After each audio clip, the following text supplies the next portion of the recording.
Welcome to the Church and Culture Podcast, a weekly discussion with James Emery White on the latest trends happening in culture and where and how the church should respond.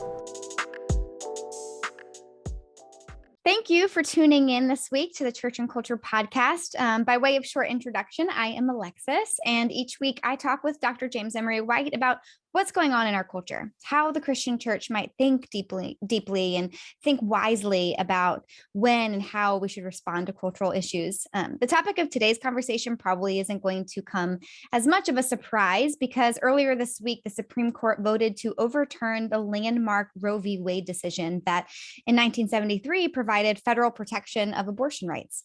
In other words, when the verdict draft is finalized, and mind you, that won't be immediately, but it will give individual states the ability to restrict or ban abortion if they choose. So if you've been watching the news or you've been reading coverage of this, you know, gosh, that the response has been deeply felt, both on both sides, with tears of sorrow and with tears of joy. And quite frankly, Christians are pretty mixed in how they are responding, and we'll chase that in a minute. But why don't we start, Jim, by just talking about Roe v. Wade? Justice Samuel Alito this week in his initial draft said that it was, I'm quoting him here, but he said it was egregiously wrong from the start. So can you just give a brief overview of what Roe v. Wade decided with regards to the act of having an abortion? Yeah, it was very unique. It guaranteed federal constitutional protection of abortion rights. When it came up in 1973, the concern was that it implemented a constitutional right that wasn't in the Constitution, and then elevated it accordingly, and that it really took it away from the political process, the political branches, and put it at this level when there's nothing about abortion rights in the Constitution. Alito wrote that it was time to heed the Constitution and to return the matter of abortion to local states and specifically to people's elected representatives, and let the people decide this. Let this be an elected choice, a political branch choice, because it's not a constitutional issue. And all of this was brought to bear because of a case from Mississippi, where the state of Mississippi wanted to limit abortion to 15 weeks. Interesting. Okay. Well, and it's been suggested, at least this week, of what I've been reading, that nearly half of all states are likely to ban abortion once they are given the green light here. So what do you think? I mean, let's step back for a second. What do you think that says about our nation? Like, have Americans always been so evenly divided about this?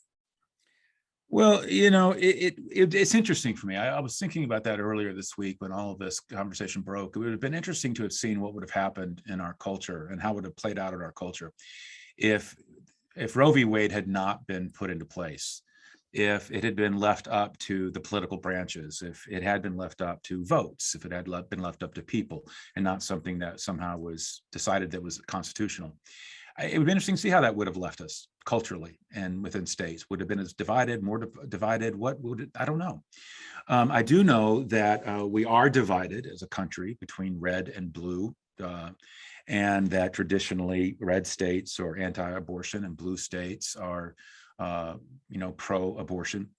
But abortion transcends, I think, transcends Republicans and Democrats and left and right and even Christian, non-Christian.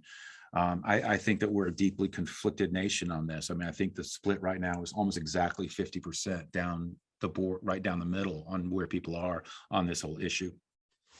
But even those who are in favor of abortion being available to any and all at any point, it's interesting how there's still, it's such a touchy issue where they don't even want to call people who provide it abortionists.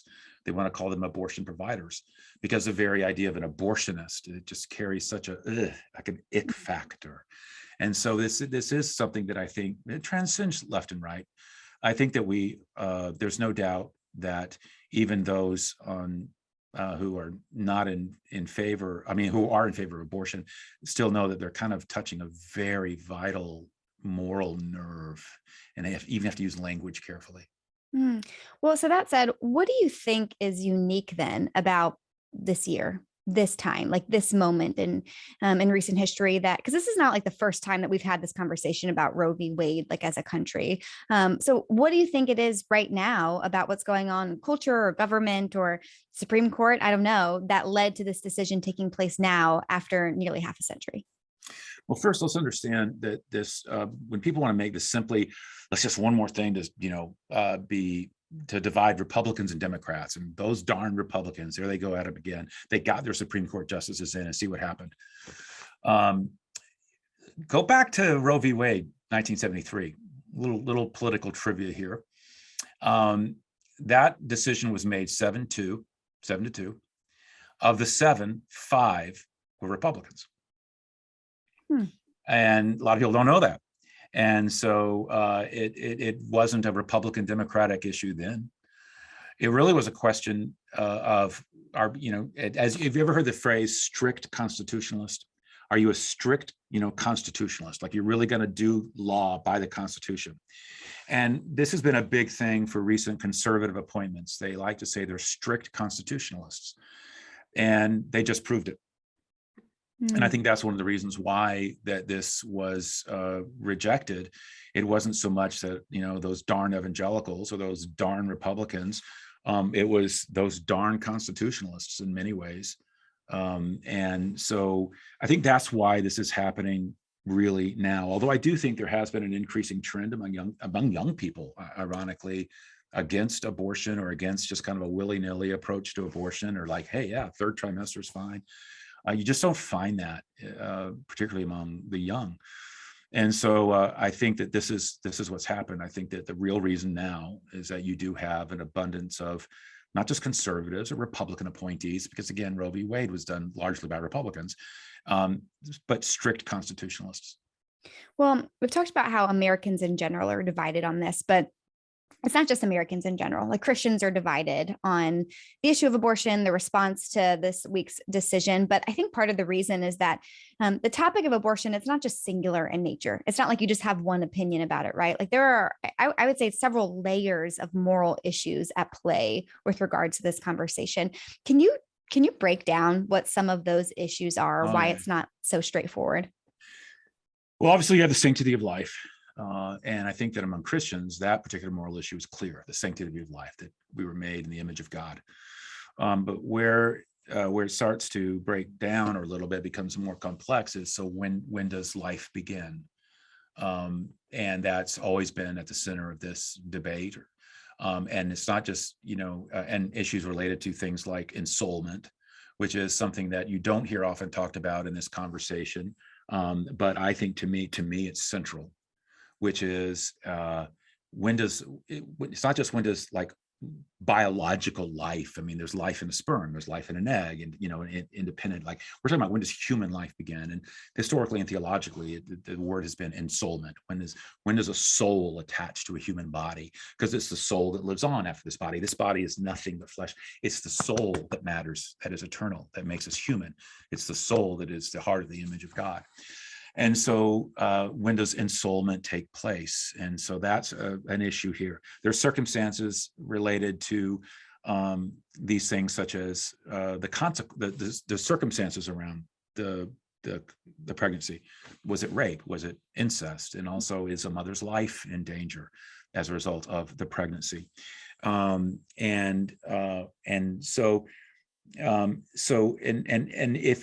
you say that it is ensoulment, so is that at conception? Is that later at around the 12-13 week mark with brain waves? We tend to define, death by brain death. So is that also when life begins, around 12 weeks? That is also when, interestingly, when you can no longer just take an oral abortifacient, but that ends, and from then on it becomes more invasive. So there's something about, most miscarriages happen within that first 12 weeks. So there's a lot of thoughtful conversation about when does ensoulment take place.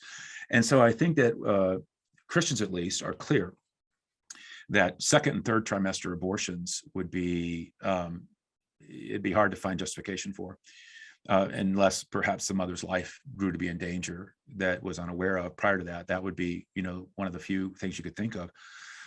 Because then you've got life and almost life attacking life, but from that conception to 12-week period, or even before that, if you want to bring the Catholics into the conversation in terms of birth control issues, until the 12-week, that's where there's more disagreement. But those are some of the basic moral issues. Okay, so essentially, if I'm hearing you correctly, where Christians are united on this is is believing in the sanctity of life, right? Like we worship a God who we believe created us, that we did not make ourselves. And so we also don't have the right always necessarily to say this should be or should not be created, because that's not our right. That's not our role. God created us. But where the variation or the disagreement can come to play is what you were mentioning with, well, when does life actually start? Or when does ensoulment take place? So that's kind of a little bit about that, right? Yeah, yeah. And Catholics, for example, for our Roman Catholic brothers and sisters, for them it's not just about conception, but feeling like you shouldn't do anything to prevent conception. Hence, they're against any and all birth control, and they practice the rhythm method. And you could say, well, that's disingenuous. You're just getting around it you're still preventing it. You're just doing it by the rhythm method. But they're just saying, well, yeah, but it's more natural, and you're not doing anything unnatural to get into the process. But anyway, but yes, there is a sense where it gets complex here, because even if you, and again, I don't want to parse this too much, but you also, even if you say, well, no, I believe life begins at conception, and you want to hold to that, and you're on birth control. Well, the dilemma with that is that you still can, that birth control you're choosing can still end that, after fertilization. The way birth control tends to work is it's got 3 stages. The first stage is it stops ovulation, so there's no egg to be fertilized. And then the second is that it also can work to prevent the sperm from reaching an egg. But the third thing is that if the egg and if the sperm connect and there is fertilization, it prevents the egg from attaching to the wall. And so as a result, and at that point, most Christians would say, or I say most Christians, a lot of evangelicals who believe life begins at conception would be horrified, saying, you meaning I could be against abortion on the grounds that it begins at conception, and yet I could be on birth control, and I could have just ended a fertilized egg. Yes.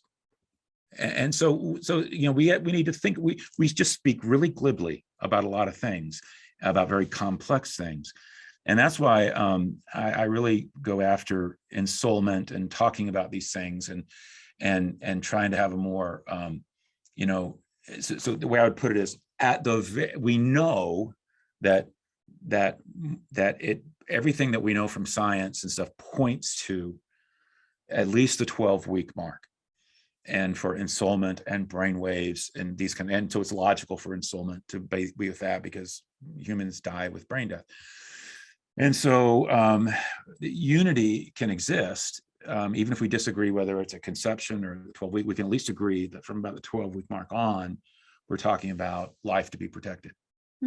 Well, just the sanctity of life, though, I mean, that's a big moral issue there, but it's not the only one that's involved in the topic of abortion. I'm thinking, as a woman myself, I'm thinking of, the objection of, well, as a woman, I have the right over my body. Like, who's to tell me that I can or cannot do something with my body like that? And that feels very relevant right now with the cultural context that we're facing. And so where can we look to the Bible for guidance here? Like, are we the managers of our body? Do we get to decide that? Like, how, I don't know, what kind of other questions should we be asking in terms of that issue? Yeah, and this is something that, again, Christians, many evangelical Christians protested abortion on the whole basis of, when one would say it's my body, my choice, they would say, but that's only if this is not a life that's inside of you.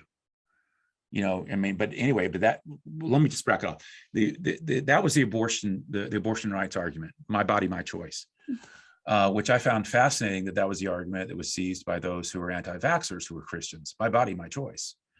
And I thought, whoa, I remember, it's not about where you stand on vaccines. I remember when that first came out, everything within me went, whoa, you're borrowing straight from the abortion rights movement, my body, my choice, and you're applying it to vaccines in the name of Jesus. Whoa.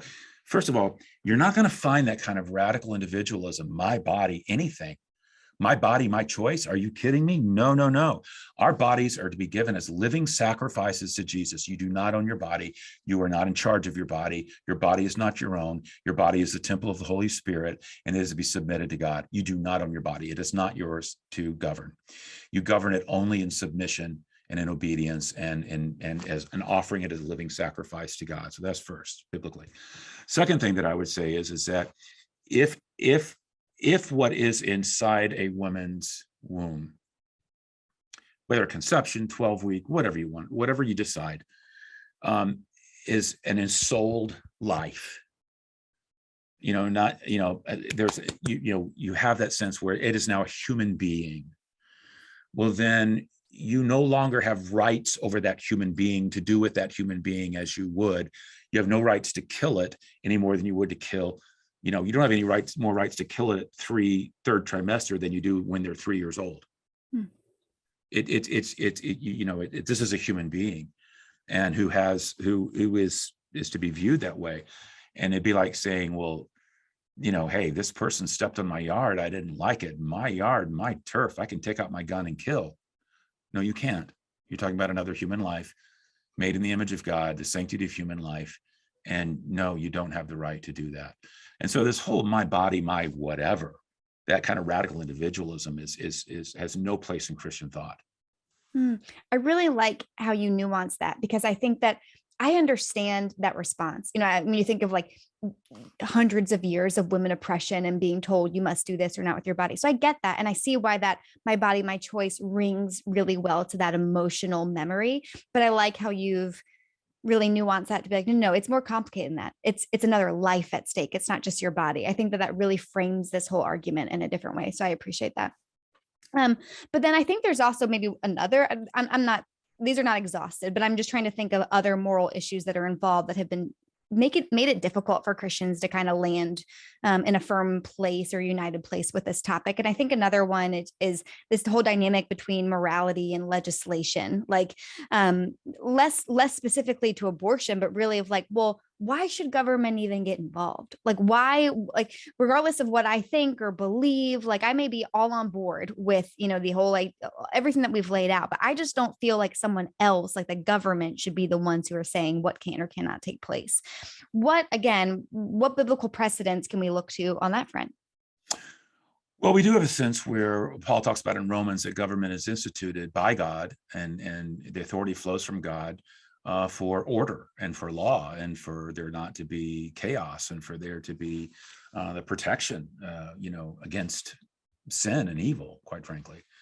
And again, we will talk about this in a future podcast more, but I will say in relation to this, when you think about murder, it's against the law to murder. It's against the law to kill someone, and nobody has any difficulty with that. That is a law to protect us from each other, to protect the sanctity of human life. I've never heard anyone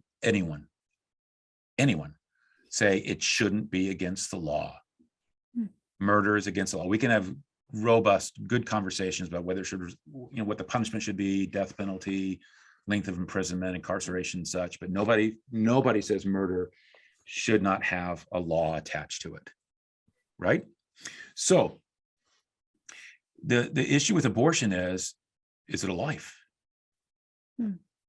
And if it reaches a point where you say it is, and let me just kind of not get into all the debates, and let's just kind of say at the very least, at the 12, 13 week mark, everything points to that being a life with brain waves and a heart, and everything that would point to where logically ensoulment would take place.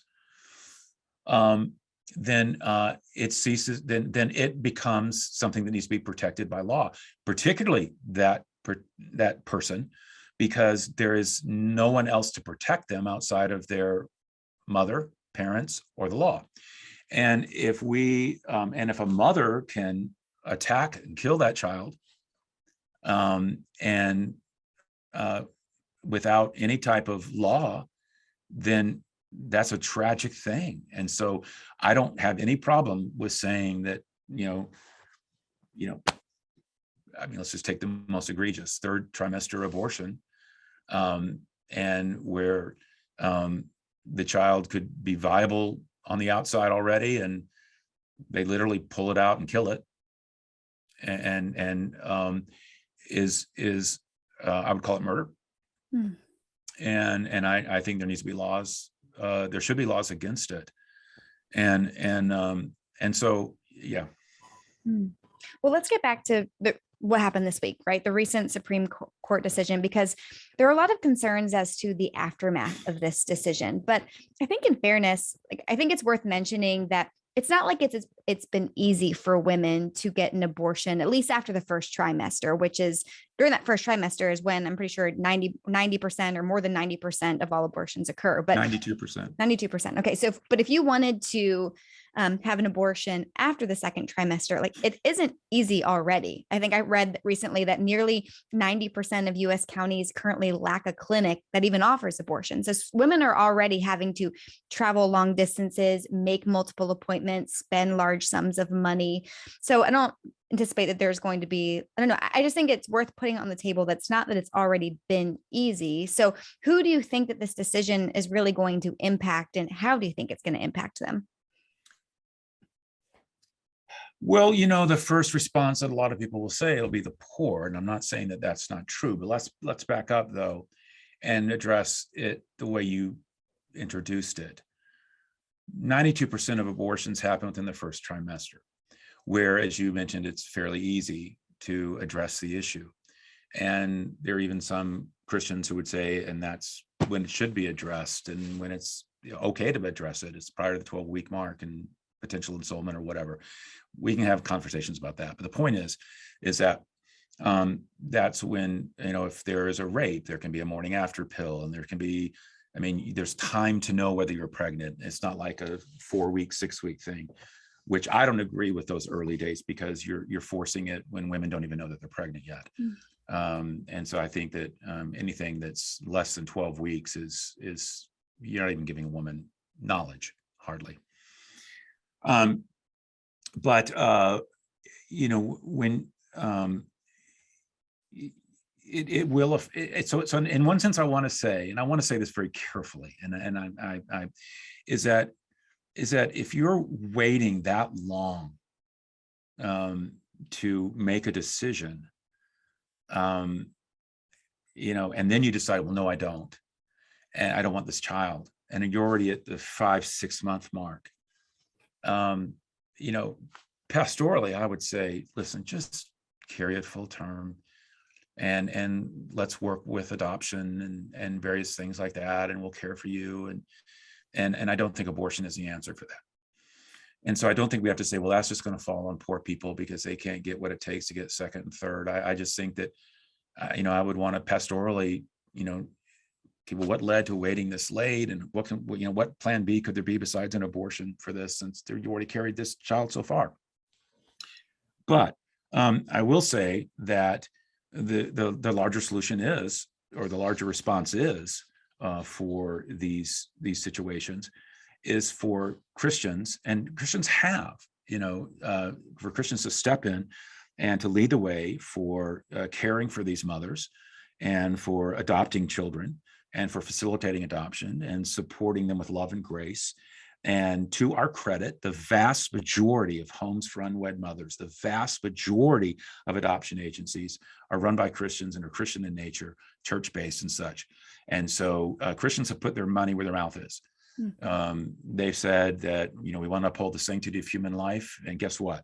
That's why we're going to have, open, as churches, we're going to open our arms to unwed moms. We're going to open to those, who we're going to open our arms to adoption, facilitating adoption. We're going to actively pursue adoption. We're going to lead the way on this, and Christians have.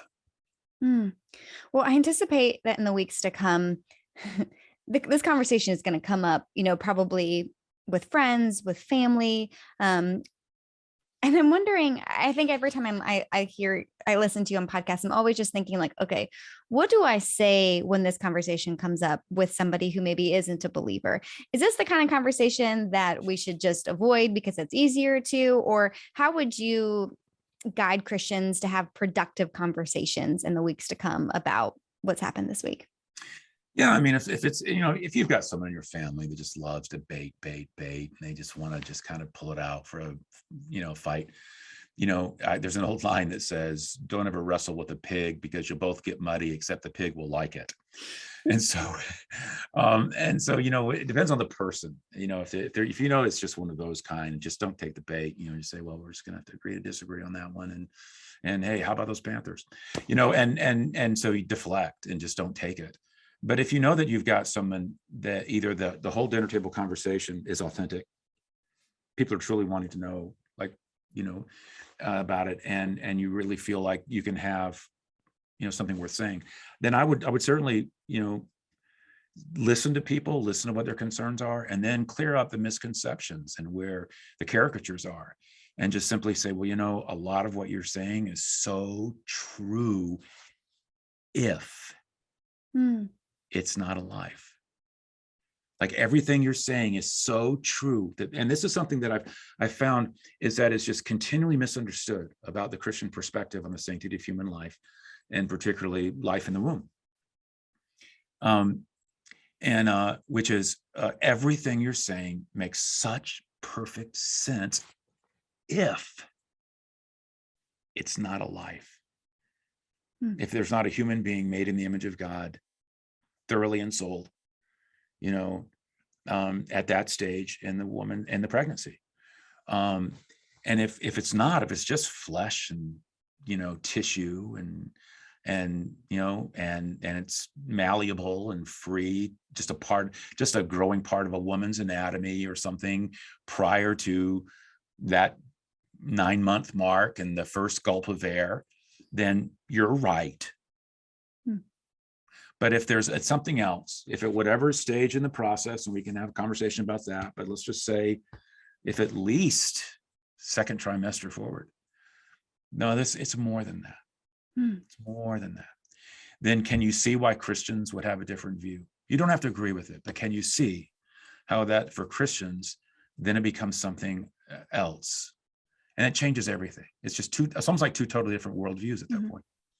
I love that. Yeah. And just the building bridge there. I really appreciate that. But I'm thinking, okay, so that's like talking to people who don't have a Christian worldview. But I was kind of thinking, you and I decided that we should do a podcast about this, that we should, not just talk about this over coffee or something, but that we should make this more public. And so I'm thinking of our listeners who were involved in ministry. I'm kind of wondering if you would extend that idea to churches in general. Like, would you suggest that the local church needs to engage this, that it needs to be a larger conversation within somebody's congregation? What are your thoughts on that? I speak out and try to write about a lot of cultural issues. And one of the things that I often do is I'm trying to encourage pastors to talk about these things, and they won't do it, or they don't feel comfortable doing it, or they feel like there'll be an mass insurrection if they do it. Abortion hasn't been one of those. And if there's one thing almost every pastor has done, is getting up there and ridden hard on the horse of being against abortion. I just haven't always liked the way they've done it. It hasn't been nuanced. It hasn't been solution based. It hasn't made an unwed mom want to come forward and say, well, thank you for talking about it. Here I am. I'm so glad I'm going to be met with grace and open arms. No, it would make them run for the hills. And again, there's not this sense of a wider sanctity of life ethic that goes through to the end of life. Where there is a consistent thinking it all through in terms of what does it mean to have a sanctity of life ethic post birth. So there's just so much that I hope they do talk about it, but I hope they talk about it in the sense of a wider cultural solution. And so even if Christians feel like when Roe v. Wade is removed, the celebration, because they feel like it'll protect a lot of lives, then there also needs to be a sense of obligation in terms of caring for women who have pregnancies that they didn't look for, and largely, and just how are we going to walk through that? Mm. Well, finally, I was thinking of maybe there's some listeners of today's podcast. Maybe somebody is going to share it with a friend or something, and maybe they don't have a relationship with God. And I was kind of thinking about that, like, how would somebody receive this conversation? And it made me think of, I think in a lot of conversations like this, it's kind of sad how oftentimes we can, as Christians, talk about, what the Bible says about this, or we can pull a biblical story and be really intentioned and kind of use that as this is why you should or should not do whatever. But then we can omit to mention that we have a personal God, a God who loves and a God who mourns. That, it's not just like he gave us this book of rules and then stepped away from history, but like he's deeply involved, not just in the laws and not just, how events transpire, but emotionally involved in this as well. And so I don't know, I was just kind of maybe hoping that you might kind of comment on how might remembering the personal nature of God be critical to how the church responds to this, or somebody who maybe doesn't know Christ is listening to this? First thing I would say is that we need to remember that we have a God who has never met a sin, that he wasn't willing and eager to forgive, except the unforgivable sin, which was going through all of life to the last dying breath, rejecting him. Mm. And so everything else is forgivable. And so, and can be met with grace and restoration. And we just need to remember that. But when I think about the feelings of God, remember that God is Father. And, you can, when you think about a young girl who, in a moment, did something that many others before her, many others since have done, will do, only for her it resulted in pregnancy. And she found out, and she was scared, and she didn't know where to go or what to do, and all of the dreams she had for her life seemed to be crashing down around her. And someone could say, well, she shouldn't have got pregnant. Well, she wasn't on the pill because she wasn't that kind of girl. And she wasn't looking for this, and so it's just this sad, and she's scared, and just, and if you don't, when you talk about the feelings of God, God is looking down on her, and just with such compassion and concern, and wanting to meet her at that point of need, and is wanting his church to meet her at that point of need, and is wanting those in his church to meet her at that point of need. That young girl is the most vulnerable. She's at the most vulnerable moment as one of the most vulnerable people. And so I just think that God understands and cares. And I just think we need to kind of enter into this whole conversation with a father's heart. Well, thank you, Jim. That's a perfect way to end, I think. I hope this has been helpful for those of you who are listening and just giving you a sweeter appreciation or understanding of God in light of this conversation. So thank you for joining us. That's all the time we have for today, but we hope you'll join again next week. Thank you for listening to this week's installment of the Church and Culture Podcast with Dr. James White. We hope it was not only informative, but challenging and the start to an ongoing conversation. To stay up to date with all the latest, check out the daily headline news and subscribe to the Church and Culture blog, all found at churchandculture.org. You can even keep up with Jim by following him on Instagram, Facebook, or Twitter at James Emery White. We hope you'll join us next week. Goodbye for now.